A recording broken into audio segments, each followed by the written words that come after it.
Hello guys, मैं हूं Amit maker. मैं जीफोर्स के एक्सपीरियंस को एरर को फिक्स करके दिखाऊंगा। बेसिकली ये मेरा पहला वीडियो है, तो वीडियो को देखते रहिए।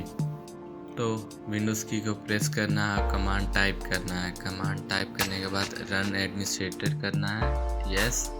तो उसमें टाइप करना है नेट्स स्पेस विनसॉक स्पेस रीसेट।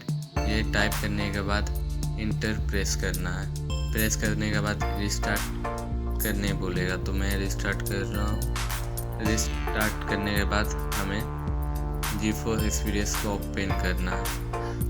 तो ये मेथड जो है ये सक्सेसफुली हर पीसी में वर्क करता है। बाय चांस किसी में वर्क नहीं करता है तो वो मुझे कमेंट करे, मैं और भी मेथड दिखा दूंगा।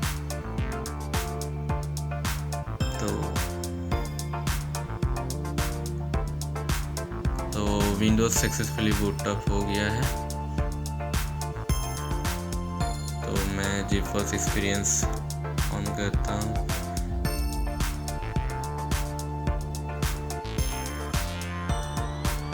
तो ये इस वक्त ये काम कर रहा है। तो जिसका भी काम करता है तो लाइक करें और सपोर्ट करें, मतलब सब्सक्राइब। तो देखने के लिए शुक्रिया।